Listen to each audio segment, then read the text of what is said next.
마태복음 12장 35절에서부터 37절까지 선한 사람은 그 쌓은 선에서 선한 것을 내고 악한 사람은 그 쌓은 악에서 악한 것을 내느니라.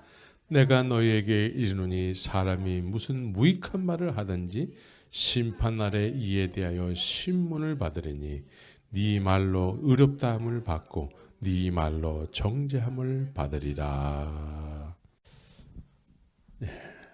예수는 그리스도가 되심을 믿습니까? 과거에 예수를 그리스도로 알고 믿게 된 사람들의 모습은 어땠을까요? 예수를 그리스도로 알게 된 사람들은 집안에서 편안히 나 예수 그리스도 믿어요 이러고 살지 않았고, 예수를 그리스도로 아는 그 놀라운 사실 때문에, 그 은혜 때문에 자기가 물고기를 잡다가도 그것을 내려놓고 예수님을 따르기 시작했습니다. 예수님 또한 예수님 스스로를 그리스도라고 알게 된 사람들에게 너희는 나를 따르라 라고 말씀하셨다라는 것이죠. 그래서 그리스도로 알고 또 그리스도로 알려주신 예수님의 그 의도하심과 알게 된 사람들의 그 마음의 소원이 하나가 됐어요. 나를 따르라 했을 때 할렐루야 아멘 하고 따르기 시작했다라는 거예요. 예수는 그리스도다 라는 의미는 내가 예수님을 따르기를 원합니다. 이 의미가 포함이 되어 있습니다. 과거에 믿음을 시작한 제자들이 다 그런 삶을 살았어요. 예수님 또한 내가 너에게 그리스도로 깨달음을 줬기 때문에 너는 이제 나를 따를 수 있는 자격이 생긴 거야. 이런 의미로도 우리가 해석할 수가 있는 것입니다. 그래서 예수님께서는 제자들에게 나를 따르라, 그리스도로 알게 된 사람들에게 나를 따르라라고 했을 때에는 어떤 의미로 따르라고 말씀하셨을까요? 죄로부터 구원하실 분이시기 때문에 죄로부터 구원을 받기 위해서는 예수님을 쫓아서, 지금까지 우리는 본토지적 아비 집에서 그냥 죄를 죄로 알지도 못하고 막 그러고 살았잖아요. 예수님을 따라가는 순간서부터, 따르기 시작하는 순간서부터 본토 친척 아비집, 태어날 때부터 태생이 죄인으로 태어난 우리 죄된 삶 속에서, 그 습관적인 죄된 삶 속에서 이제 예수님을 따르는 순간에 죄로부터 자꾸 멀어지는 삶을 살게 되는 것이죠. 그리스도로 알게 된 사람들은 이렇게 죄로부터 멀어지는, 예수님을 따르면 따를수록 과거에 자기가 살던 삶 속에서부터 자꾸 멀어지는 거예요. 그렇죠? 그래서 예수님을 쫓아서 예수님께서 가르쳐 주시는 말씀을 선포하면 그 말씀을 받아들여서 그 말씀에 의해서 사는 삶을 살기 시작했다는 거예요. 죄로부터 멀어짐과 동시에 그들의 마음속에는 뭐가 쌓였습니까? 악한 것이 아니라 이제는 선한 것이 자꾸 쌓이는 거예요. 악으로부터 멀어짐과 동시에 선한 것들이 쌓이기 시작하는 거예요. 그래서 오늘 본문에서도 선한 사람은 그 쌓은 선에서 선한 것을 내고 악한 사람은 그 쌓은 악에서 악한 것을 내느니라. 이게 열매예요. 우리 마음에 무엇이 쌓여 있느냐, 내가 무엇을 쫓느냐, 내가 본토지적 아비집에서 예배당을 다니느냐, 아니면 광야에서 예배당을 다니느냐, 아니면 약속의 땅인 가나안 땅에서 예배당을 다니느냐, 다 달라요. 본토지적 아비집을 떠나지 못한 상태에서 예배당을 다니면 죄인 그대로의 모습으로 예배당만 다닐 뿐이에요. 네?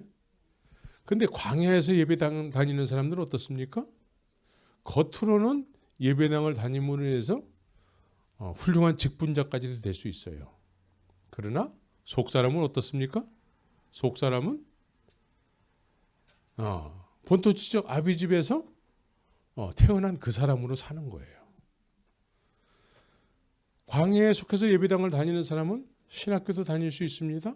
목사도 될 수 있어요. 큰 목회도 할 수 있어요. 그러나 속 사람은 어떻습니까? 본토지적 아버지 집에서 태어난 그 사람, 한 번도 변화되지 않은 모습으로 원색적인 그 사람이 그대로 있게 되는 것이죠. 겉으로 문의는 그리스도인이라고 할지 몰라도 속 사람, 옛 사람은 여전히 본토진적 아버지 집에서 태어난 그 사람이에요. 그러나 약속의 땅 가나안 땅에 이르러서 예배당을 다니는 사람들은 어떻습니까? 이제 태생이 본토지적 아버지 집이 태생이 아니에요. 이 사람들의 태생은 광야에서 불기둥과 구름기둥 안에서 하나님의 임재를 보면서 인생을 시작한 광야에서 태어난 사람들이라는 거죠. 거듭난 사람이라는 거예요. 그래서 이 사람들의 마음에는 쌓인 것이 뭡니까? 본토 친척 아버지 집에서 보고 듣고 만지고 했던 그런 것이 쌓여 있는 것이 아니라 광야에서 태어난 사람들은 하나님의 임재를 보면서 모세의 율법을 통해서 율법이 그 사람들 마음속에 쌓여 있는 것이죠.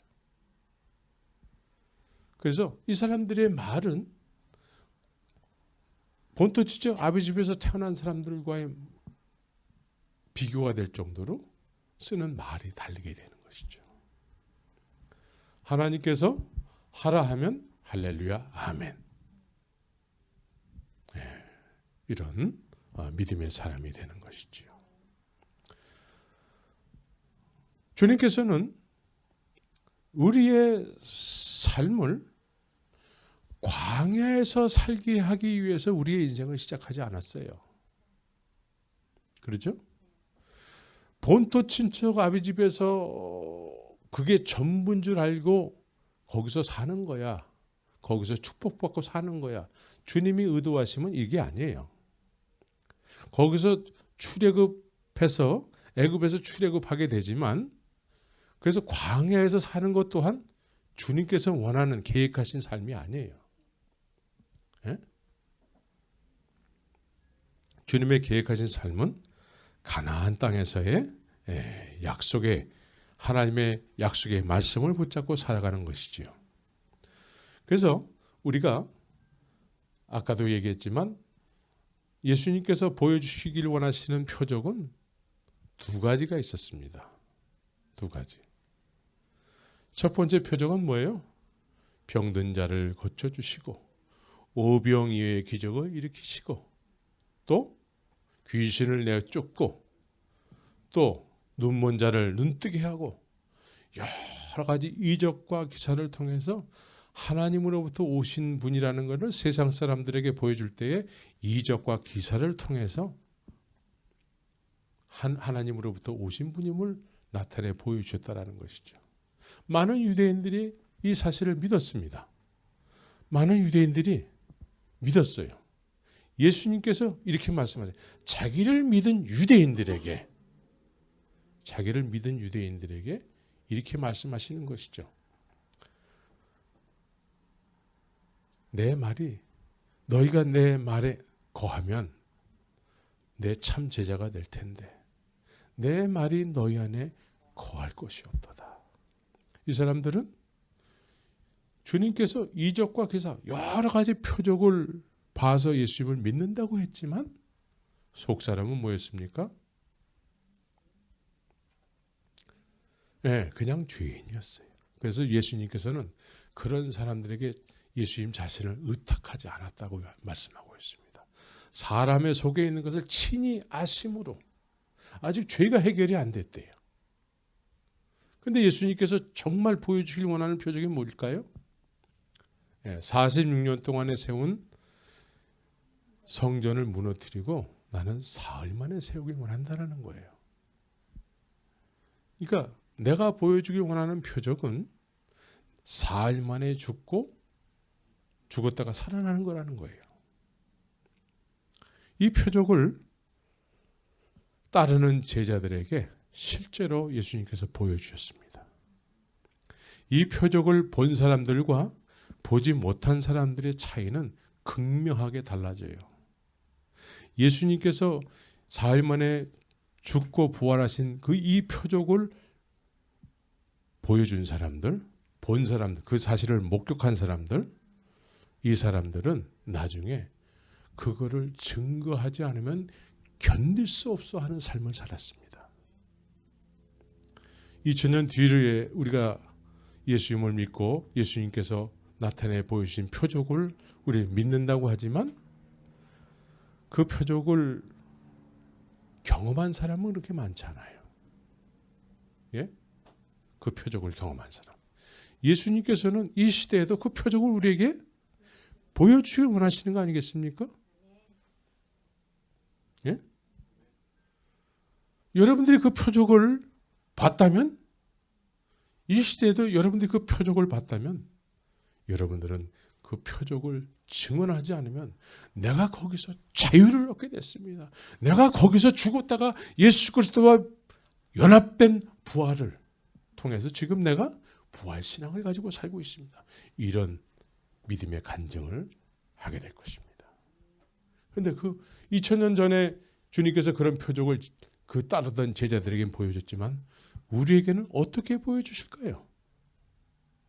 우리에게는 2000년 전에 그 현장에서 죽었다가 부활케 하신 성령께서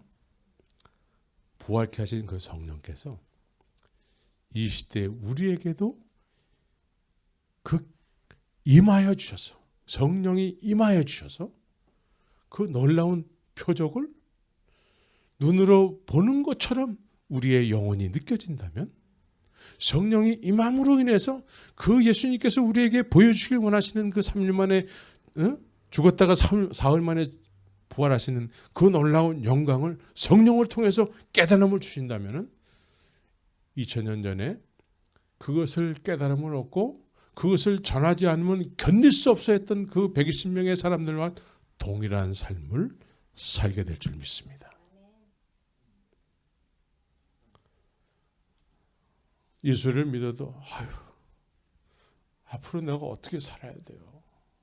이런 육신의 걱정을 하면서 사는 것이 아니라 그런 하나님께서 독생자 예수를 보내주셔서 또 예수님께서는 독생자 예수 그리스도께서 나는 너희들에게 보여주길 원하는 표적이 있다는 거예요. 그것을 여러분들이 경험하게 되면은 지금하고는 차원이 다른 신앙생활을 하게 될 것입니다. 이해가 되시죠?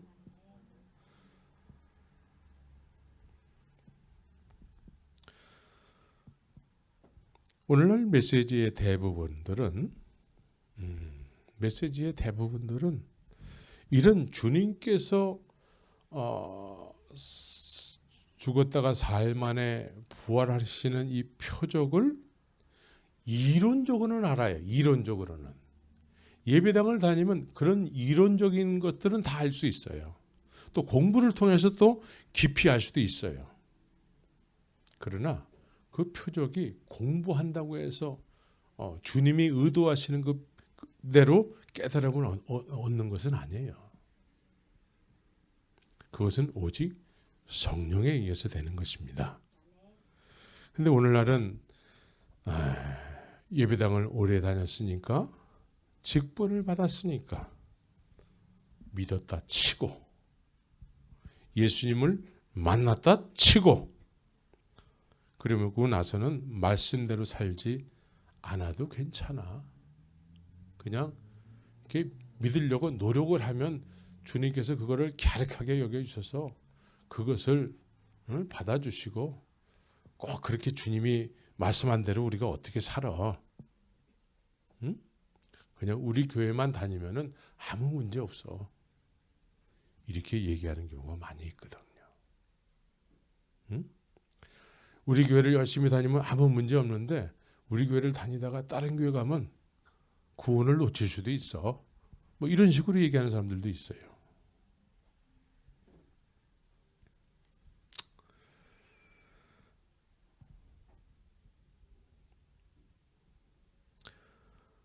예, 우리는 이미 믿는 사람들이니까 그냥 당면한 민생고의 문제를 주님께 이렇게 맡겨놓고 그런 정도를 주님께서 해결해 주시는 그런 예수님으로 이야기하고 또 그렇게 그런 예수 정도로 믿는다고 하면 우리는 착각 속에서 헤매는 거예요.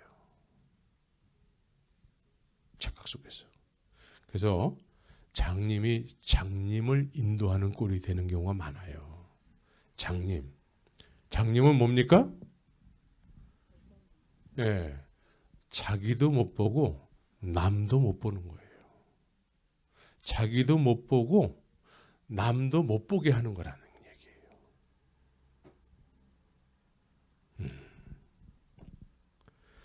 만약 여러분들이 현재의 만족하지 못하는 상태에서 계속 이대로 살다가 인생을 마치게 된다면 이러한 삶을 하나님께서 원하시고 계획하시고 비전을 쫓아서 살았다고 할 수가 없는 것이죠. 그렇죠? 다시 설명할까요? 여러분들이 지금 삶이 만족합니까? 만족하지 못합니까? 네, 만족하지 못하죠. 그럼 이렇게 계속 살다가 세상을 끝냈다. 인생 종쳤다. 이렇게 되면은 이것이 하나님이 의도하시는 삶이었나? 아니죠. 하나님이 의도하시는 삶은 뭐예요? 예수 때문에, 오직 예수 때문에 기뻐하고 만족하고 감사하고 이러한 삶을 원하시는 거지요. 그래서 예수 그리스도께서 사흘 만에 죽었다가 부활하신 이 표적을 발견한 사람은 그 2000년 전에 얼마나 상황이 좋지 않았습니까? 그런 가운데서도 옥에 갇혀서도 모두가 다 기뻐하고 지하 감옥에서도 찬송을 부르며 감사하는 삶을 살았다라는 거예요.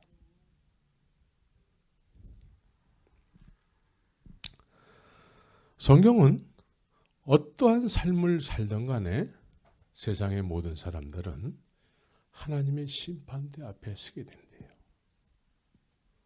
우리가 만족하지 못하는 이런 삶을 계속 살다가 또 오늘날 유행하는 단어가 있잖아요. 그냥 흙수저로 살다가 인생이 종이 쳤다. 하나님께서는 인생이 끝난 이후에는 어느 누구나 다 심판대 앞에 서게 된대요. 어느 누구나. 네, 어느 누구나. 할렐루야. 그래서 이때 사람이 무슨 무익한 말을 하든지 심판날에 이에 대하여 신문을 받으리니 그런단 말이죠. 또 로마서 14장 11절에서는 또 이렇게 말씀하시죠. 같은 내용인데 기록되었을 때 주께서 가라사대 내가 살았노니 모든 무릎이 내게 꿇을 것이요. 무슨 혀가 하나님께 모든 혀가 하나님께 자백하리라 하였느니라. 이러므로 우리 각인이 자기 일을 하나님께 직고하리라 그래요. 심판날에 하나님으로부터 신문을 받는다는 의미를 제가 몇 안 되는 존경하는 사람들 가운데 김용희 선교사님이라는 분이 복음을 영화롭게 하라는 책을 쓰셨는데 제가 이 책을 다 읽은 건 아니고 이 부분만 어떻게 읽게 됐습니다. 이렇게 소개를 하고 있어요. 지금은 회개의 기회이지만 언젠가는 반드시 심판의 날이 온다. 우리는 늘 치유하고 회복하고 위로만 받는 것이 아니라 죄에 대한 하나님의 대응을 알고 죄의 문제를 반드시 해결해야 한다. 회개 없이 은혜만 말하는 경박한 거짓 신앙, 잘못 배운 것들을 버리자. 오늘날 많은 경우에 회개는 얘기하지 않고 자꾸 은혜만 얘기를 해요. 은혜만 이야기하고 하나님은 사랑이야 하면서 어떤 짓을 해도 하나님은 나를 용서해 줄 거야. 회개하지 않고 은혜만 자꾸 얘기한다라는 거예요. 이것은 거짓 신앙이라는 거예요. 잘못 배운 거라는 거예요. 그렇죠? 그러면서 히틀러의 앞잡이가 되어 600만 유대인을 집단 학살한 독일의 아이히만이라는 사람이 이스라엘 유대인들을 600명이나 학살을 한 장본인이래요. 히틀러 부하 중에. 그래서 아이히만이 전쟁이 끝난 뒤 막 여기저기 도망 다니다가 결국에 붙들려서 공개 재판을 받게 됐다. 그렇지만 그런 그에게 세상의 법이라는 것은 고작 그의 목숨 하나 끊어버리는 것이 600만을 죽인 아이만이라는 사람에게 법으로서 심판할 수 있는 유일한 거였다라는 거예요. 600만을 죽인 사람을 그 사람 하나 죽임으로 인해서 그냥 그게 우리가 법을 통해서 심판하는 거라는 거예요. 그런데 하나님의 법은 하나님의 심판 때는 어떠냐면은 놀라운 말씀을 하고 있습니다. 그냥 600만 명을 죽인 사람을 잡아서 겨우 교수형에 처하는 그런 인간의 보응하고는 차원이 달라서 하나님이 심판하실 때는 그가 그 죄를 지을 때 그 존재와 인격으로 다시 부활시켜서 죄를 지을 때 그 사람의 본 모습과 인격을 부활시켜서 그 당시에 책임을 물으실 거라는 거예요. 주님의 심판 때는. 우리는 그냥 사형, 그러면은 그 사람이 자기 목숨으로도 해결이 안 되는 그런 죄를 많이 진단 말이에요. 예? 그런데 겨우 심판하는 것이 그 사람 목숨 끊는 것으로 그냥 우리는 심판한다라는 것이죠. 그런데 하나님은 그 범죄할 때에 그 인격과 그 상태로 그대로 부활시켜서 그래서 그때에 너 왜 그랬어? 그러면서 심판을 하신다라는 거예요. 하나님의 심판대는 그와 같은 거라는 것이죠. 그래서 죄의 동기부터 그 죄가 진행된 모든 과정, 그 공의로움의 한치의 오차도 없도록 아주 철저하고 완벽한 응직을 받아야 심판을 끝내게 된다는 것이에요. 하나님의 심판은 인간의 법에 의한 심판하고는 비교가 안 되는 너무나도 무서운 것이라는 거예요.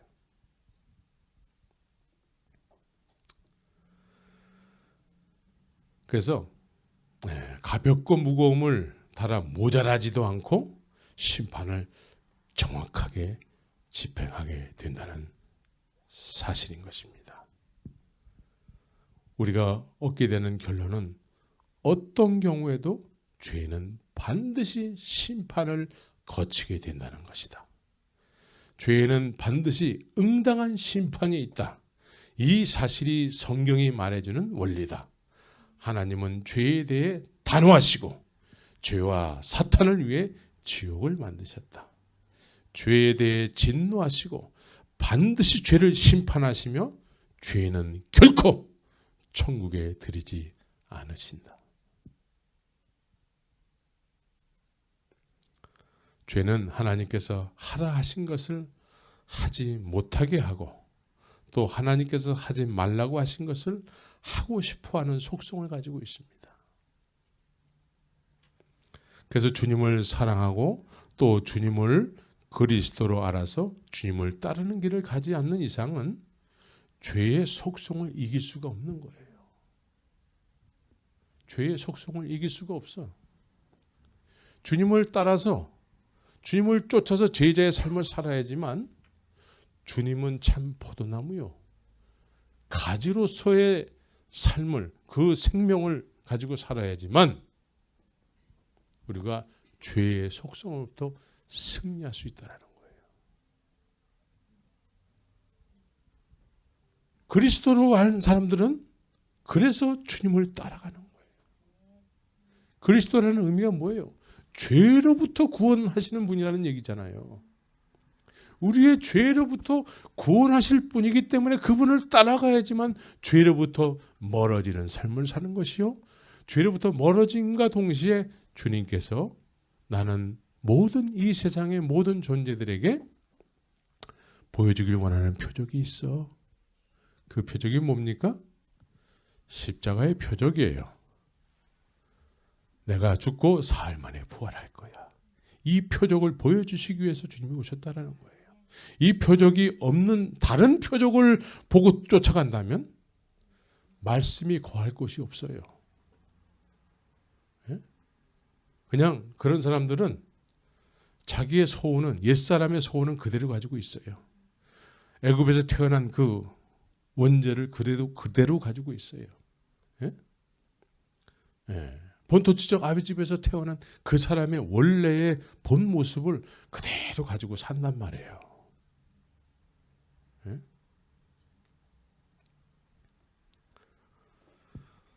그래서 우리는 주님을 따라가는 삶을, 주님을 따르는 제자의 삶을 살아야 되는 것이죠.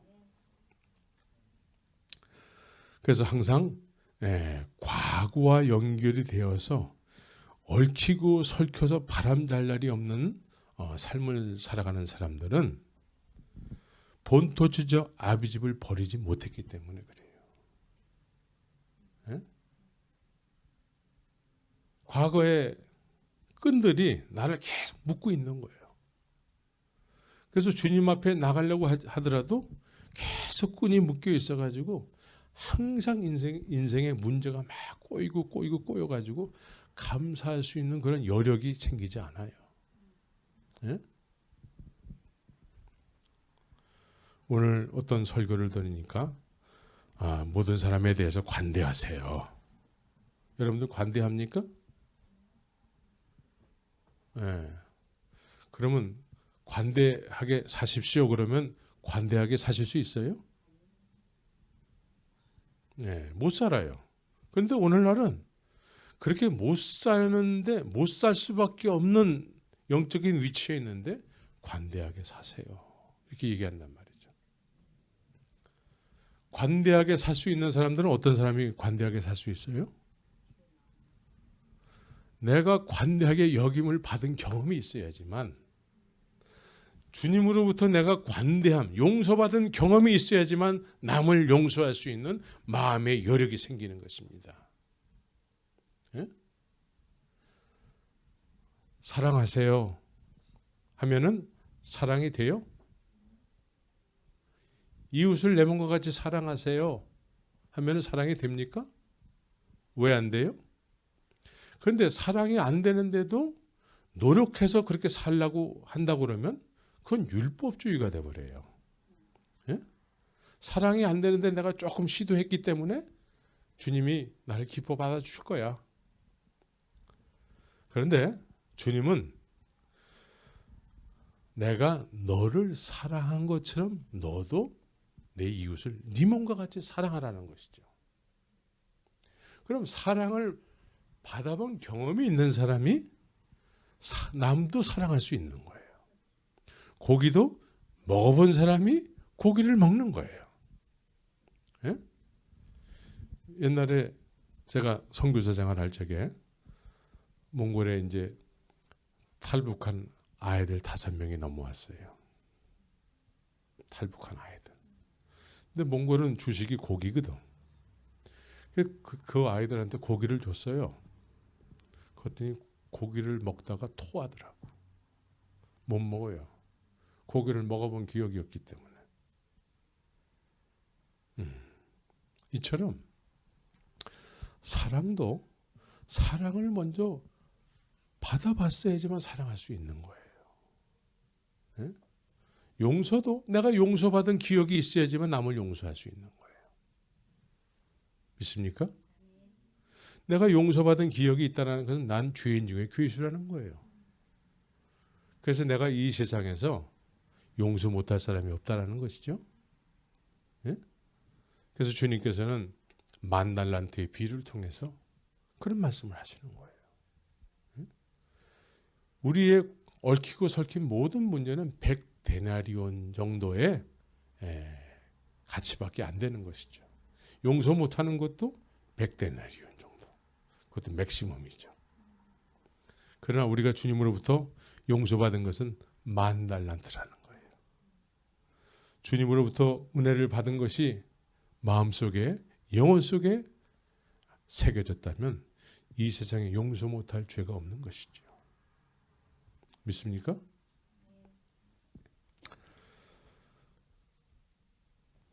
그래서 우리는 본토지저 아비집에서 어려서부터 배우고 습득한 옛사람으로부터 멀어지는 삶을 살아야 돼요. 그래서 길을 떠나야 돼. 길은 과거로부터 떠나는 길이어야 돼요. 과거에 단절이 돼야 돼요. 예? 계속해서 과거하고 끈이 계속 연결이 돼 있잖아요. 내가 지금까지 그러한 거기 끈이 연결이 돼서 살았다고 그러면 그 끈을 가지고 계속 앞으로도 산다고 그러면 어떠한 삶이 사라질까요? 계속 꼬이고 설키고 꼬이고 실타래 꼬이듯이 막 꼬여가지고 내 인생이 비참하게 돼요. 비참하게 된다고.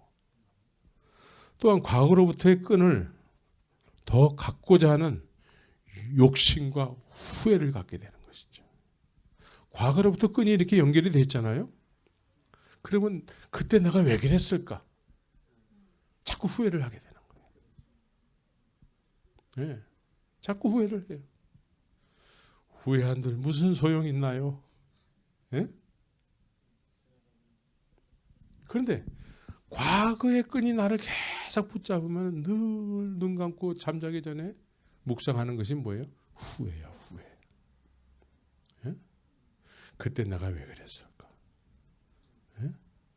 또 과거로부터 계속 끈이 연결이 됐으면 욕심이 충만해져요. 그때 내가 그렇게만 안 했으면 내가 지금서부터는 그렇게 안 하고 살아야지. 그러면서 욕심이 자꾸 잉태가 되는 것이죠. 그래서 예수를 믿어도 욕심을 자꾸 표현을 해요. 그것이 자기의 소원이 되는 것이죠. 예? 정신 차려야 돼요. 과거로부터의 끈을 끊어버려야 돼. 옛사람을 끊어야 돼요. 그래야지 새 생명 가운데 살게 되는 것이죠. 새 생명 가운데 살아야 돼요. 구원의 길은 믿음의 길이에요. 구원의 길은 믿음에 의해서 믿음의 길을 감으로 인해서 얻게 되는 것이 구원이에요. 구원은 믿음의 길을 출발할 때서부터 이미 나에게 약속되어 있는 거예요. 약속되어 있는 거예요. 그래서 로마서 4장에 보면은 믿음의 조상 아브라함이라는 사람의 이야기가 나오죠. 네? 믿음의 조상 아브라함은 성경이 무엇을 말하느냐? 성경이 말하는 이야기를 들으라는 거예요. 네? 성경이 무엇을 말하느냐? 아브라함이 하나님을 믿음에 그렇게 됐단 말이에요. 아브라함이 하나님을 믿음에. 그럼 여기서 믿었다. 여러분들도 믿죠? 아브라함도 믿었어요. 그럼 믿는다는 의미를 여러분들이 믿는 것과 아브라함이 믿는 믿음을 이제 비교를 해서 이제 이해를 해야 되는 것이죠. 예? 자, 아브라함이 하나님을 믿음에 이것을 저에게 의로 여기신 바 되었다 그래요. 여기에 대해서는 여러분들도 동일해. 그런데 아브라함이 하나님을 믿음에, 그런데 여기서 일하는 자에게는 그 싹을 은혜로 여기지 아니하고 빛으로 여기거니와 그래요.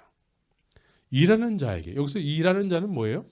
내가 하나님 앞에 이렇게 열심히 뭔가를 했기 때문에 하나님께서 나에게 보응으로 뭘 주셨다라는 것이죠.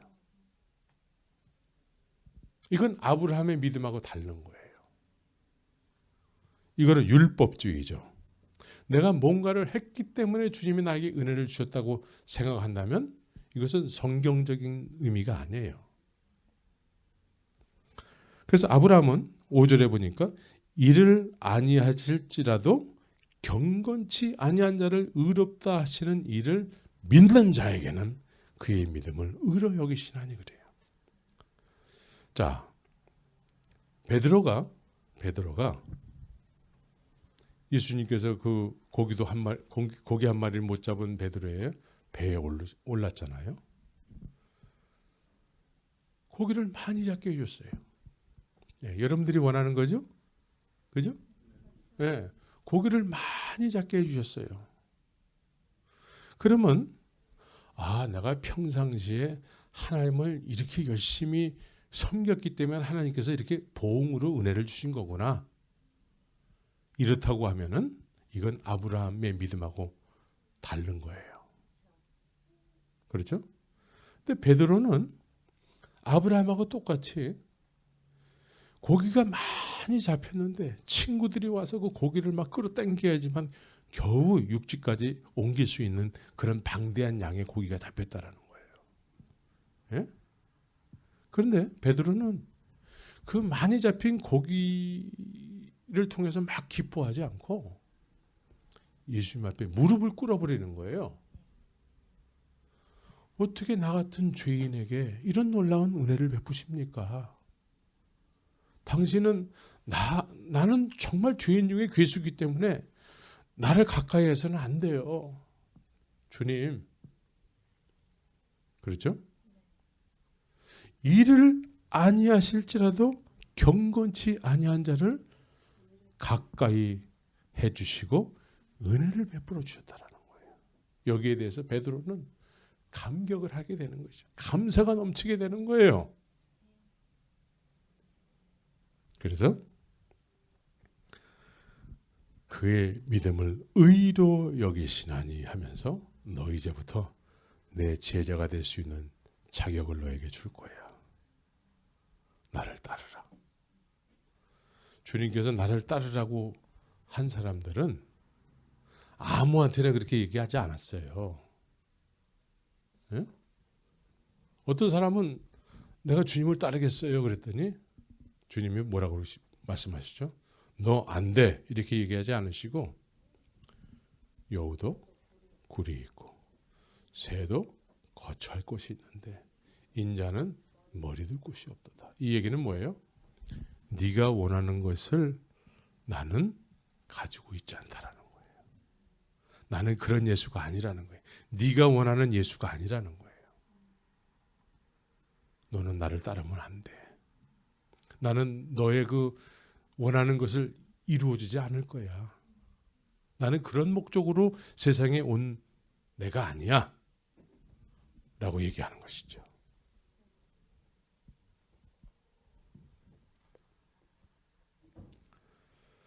그래서 여기서 보니까 그 불법을 사하심을 받고 그 죄를 가리우심을 받는 자는 복이 있고 주께서 그 죄를 인정치 아니하실 사람은 복이 있도다. 그러니까 하나님의 심판대 앞에서 그 사람의 죄를 인정치 않을 사람이 있다라는 거예요. 그러죠? 어떤 사람이? 어떤 사람이요? 이를 아니할지라도 경건치 아니한 자를 의롭다 하시는 사람. 그러니까 내가 뭔가 열심히 하나님 앞에 뭔가 헌신을 했기 때문에 하나님이 나에게 이런 은혜를 줬다라고 생각하는 사람은 내가 마땅히 그렇게 열심히 했기 때문에 하나님이 주신 거지. 이렇게 되겠죠? 그러나 일을 아니하실지라도 나 같은 죄인에게 주님이 은혜를 주셨다라는 거예요. 그래서 그런 사람들에게 너 나를 따르라. 따라. 너 내 제자가 될 수 있는 자격이 있어. 너 죄인이라고 고백했지? 너 스스로 죄인임을 느끼고 있지? 내 앞에서 지금 무릎을 꿇었잖아. 나는 세상에 의인을 부르러 온 곳이 아니고 죄인을 부르러 왔어. 이제 너 나를 따르라. 난 너에게 나를 따름으로 인해서 너에게 보여줄 표적이 있어. 그게 뭐죠? 네, 십자가의 표적이에요. 내가 너를 위해서 죽고 사흘 만에 부활할 거야. 이 표적을 통해서 네가 그처럼 죄를 죄로 하는 그 모든 죄가 해결이 될 거야. 네? 믿습니까? 그래서 그리스도로 알게 된 사람들은 주님을 따르는 삶을 살게 되고, 주님을 따르는 사람들은 주님께서 그토록 보여주시길 원하시던 죽으시고 사흘 만에 부활하시는 그 표적을 보게 되는 것이죠. 그래서 이 시대에도 예수님을 그리스도로 알게 된 죄인 중의 괴수들은 이제 예수님을 그리스도 구원할 뿐이라는 거예요. 나의 이 죄로부터 나 같은 이 죄인을 구원하실 뿐이라는 거예요. 예수님이. 믿습니까? 그래서 예수님의 말씀을 쫓아서 사는 인생을 살기 시작하는 것이죠. 오늘도 예수님, 내일도 예수님, 이렇게 예수님을 따라서 사는 삶을 살게 되는 것이죠. 그래서 그 예수님께서 내가 너를 위해서 너의 죄를 이렇게 해결하는 모습을, 이 표적을 보고 너는 자유함을 누리거라. 그래서 십자가의 표적을 우리에게 성령으로, 2000년 전에 성령으로 예수님을 부활케 하신 그 동일하신 성령께서 어제나 오늘이나 동일하신 그 하나님의 성령에 의해서 우리가 그 증거를 우리 심령 속에 받게 되는 것이죠. 그 표적을 느끼게 되는 거예요. 그 표적을 발견하게 되는 거예요. 그러면 반석에 세워진 집이 되는 거예요. 어느 누구도 나를 흔들 수가 없습니다. 내 인생의 목적은 오직 예수로 사는 거예요. 이게 하나님이 의도하시는 삶이에요. 그래서 이런 예수 그리스도를 통해서 항상 기뻐할 수 있고, 기도할 수 있고, 감사하게 되는 삶을 살게 되는 것입니다. 네. 이게 성경이 말하는 진리의 길을 걷는 사람들의 모습이에요. 그런데 오늘날 우리가 인간이 만들어 놓은 믿음의 개념은 뭐예요? 우리가 하나님이라는 분 앞에 뭔가 열심히 함으로 인해서 하나님은 우리에게 축복을 주죠. 그래서 뭔가 이렇게 좀 물질적으로 여유 있게 산 사람들은 뭐라고 그래요? 우리가 과거에 주님 앞에 이렇게 헌신했기 때문에 하나님께서 이렇게 복을 주셨다. 물질에 복을 주셨다. 응? 그것은 순수한 은혜가 아니에요. 내가 이렇게 했기 때문에 하나님께서 응답하셨다라는 거죠. 응?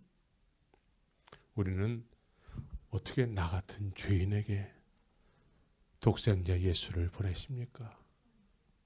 어떻게 나 같은 죄인 중의 괴수에게 하나님의 독생자 예수 그리스도를 십자가에서 죽게 하시고 부활케 하십니까?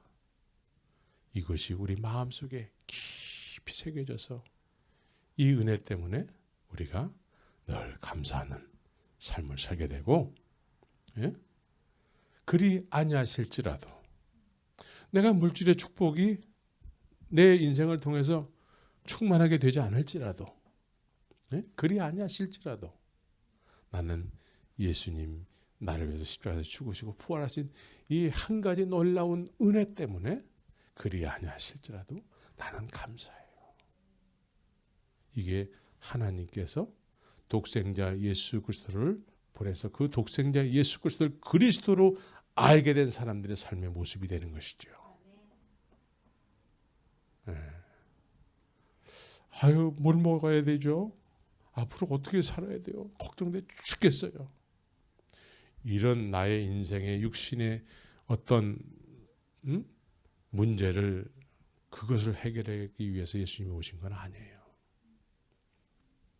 그러나 그런 것을 통해서 하나님 앞에 간절히 나가면 그런 것을 통해서 또 심령이 가난해져서 예수님을 만날 수는 있어요.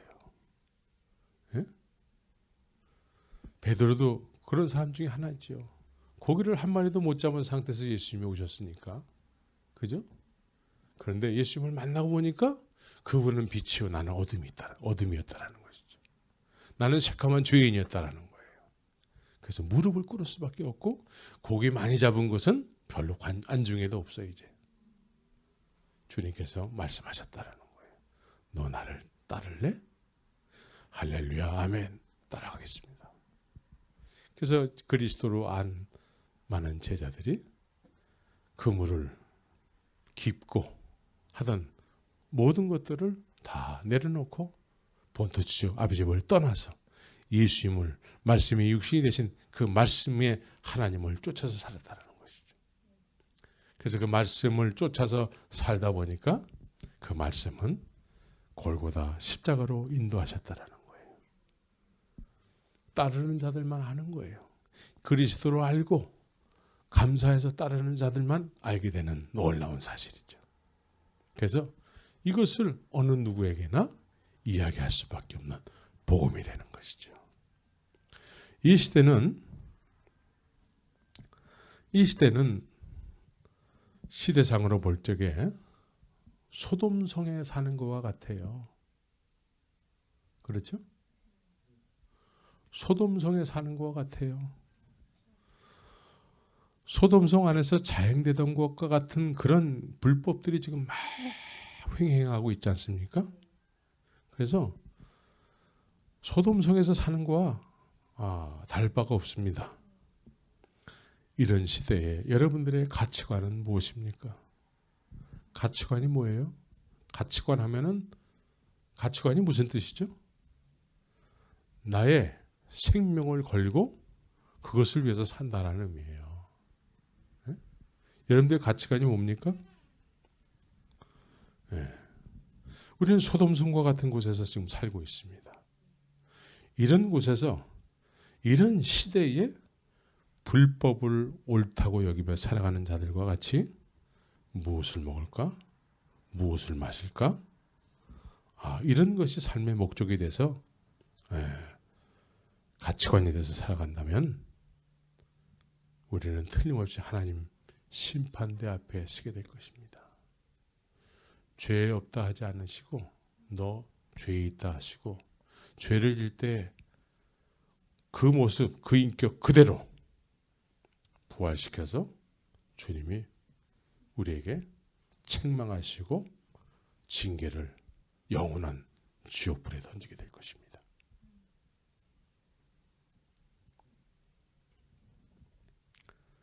이제 우리는 정신을 차려서 그리스도 대신 예수님을 생명으로 알고 진리로 알고 하나님께로 인도하는 길로 알고 그분을 쫓아서 사는 삶을 살아야 되는 거예요. 주님께서 말씀하시죠. 내 말이 너희 마음 가운데 거해야 된다고. 지난 주일날 오후에 묵상 말씀이 뭐였습니까? 씨 뿌리는 비유를 하셨어요. 우리가 묵상했죠. 씨 뿌리는 비유. 모두가 다 들었어요. 모두가 다 들었는데 마귀가 그 뿌려진 씨를 이렇게 먹는데 새가 와서 먹는데 그러죠? 들었는데 관심이 없어. 하나님의 말씀을 똑같이 들었는데 어떤 사람은 관심조차 두질 않아. 일주일을 들려진 말씀을 관심조차 생각 한번 하지 않고 그냥 일주일을 보내는 거예요. 그래서 들려진 말씀이 생명이 돼서 뿌리가 내려야 되는데 뿌리가 내려가지 않는 거예요. 새가 와서 먹어버렸기 때문에. 그죠? 어떤 사람은 삶의 염려 때문에 그것이 막 걱정거리가 돼가지고 들려진 말씀이 생각할 겨를이 안 생기는 거야. 그죠?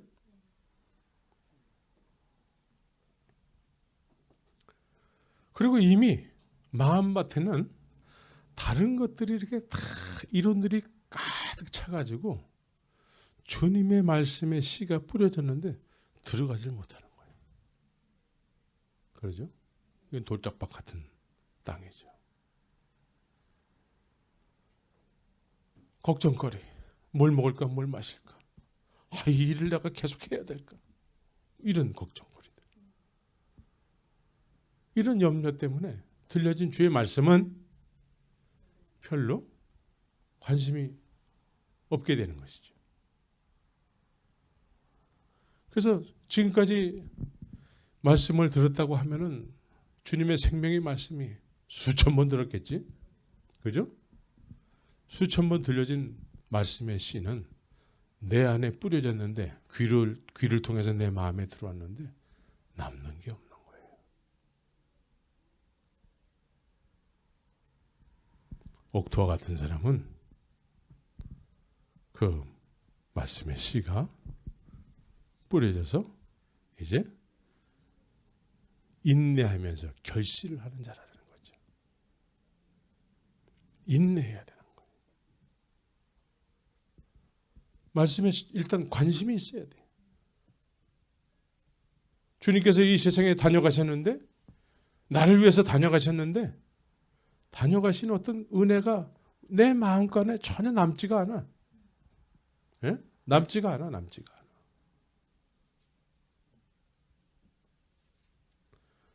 나를 위해서 예수님이 이 세상에 다녀가셨습니다. 다녀가신 증거가 내 마음 가운데 남아 있어야 돼요. 하나님의 말씀의 씨로 남아 있어야 돼. 남아 있을 뿐만이 아니라 그 말씀이 자라고 운동력이 있다고요. 생명의 말씀이기 때문에 운동력이 있어서 그게 내 마음판에서 자라야 돼. 자라서 이제 30배, 60배, 100배의 결실을 맺어야 되는 것이죠. 그렇죠?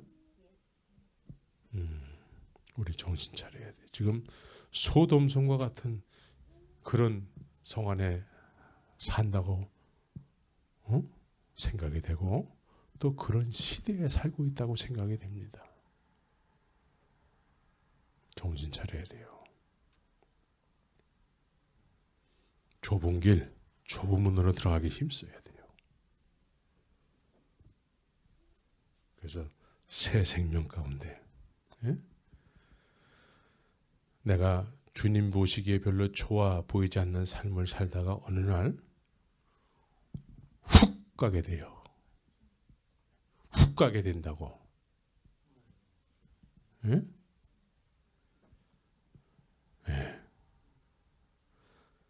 갑자기 훅 가게 되면은 주님이 보시기에 좋아 보이지 않는 삶을 살다가 훅 가게 되면은 그 순간에 어디에 서야 될까요? 심판대 앞에 서는 거예요. 예배당 열심히 다닌 거, 오랫동안 다닌 거, 직분 받은 거 아무 소용이 없어요.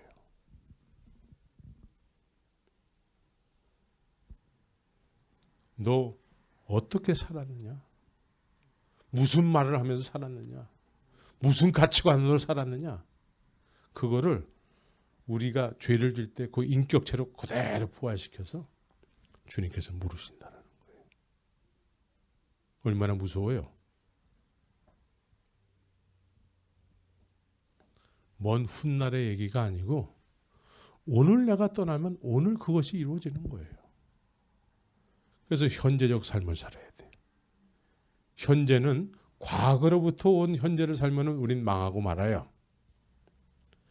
미래를 향해서 비전을 향해서 살다가 그 비전을 향한 오늘을 산다고 했을 때 이 사람은 믿음의 사람이 되는 것이죠. 정신 차리시기 바랍니다. 네? 정신 바짝 차려야 돼요. 예? 깨어서 기도해야 돼요. 정신 바짝 차리고 온전케 하시는 예수 그리스도를 바라보면서 온전함을 얻어야 돼요. 예수는 그리스도입니다. 그리스도로 알고 믿었던 제자들은 주님께서 그토록 보여주기 원하셨던 그 표적을 봄으로 인해서 그 표적을 증언하는 증인의 삶을 살게 된 것입니다. 이 시대에도 여러분들이 그러한 진정한 믿음의 삶을 사시기를 예수의 이름으로 축원합니다. 같이 기도하겠습니다.